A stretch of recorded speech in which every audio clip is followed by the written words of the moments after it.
मग जे मी सांगतोय की उद्या आमचं इंडिया आघाडीचं सरकार येणार आहे, होय येणारच आहे, पण आघाडीचं सरकार आल्यानंतर आम्ही गुजरातशी द्वेष भावनेने वागणार नाही. त्यांच्या हक्काचं असेल ते जरूर देऊ, पण इतर राज्यांचं सुद्धा जे काय असेल ते त्यांना दिल्याशिवाय आम्ही राहणार नाही. आणि महाराष्ट्रातलं जेव्हा मी मुख्यमंत्री होतो तेव्हा अशी लुटालूट मी होऊन देत नव्हतो. छत्रपती शिवाजी महाराजांनी सुरत लुटली होती, हे सुरतवाले आता महाराजांचा महाराष्ट्र लुटतात, हे तुम्हाला पसंत आहे?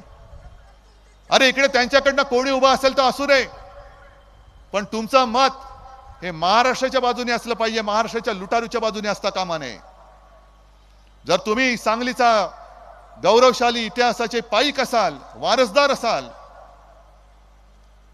तर मी जे सरळ सांगतोय की एका बाजूला आम्ही देशभक्त आहोत आणि दुसऱ्या बाजूला धर्माधर्मामध्ये द्वेष पसरवणारे हे द्वेषभक्त आहेत.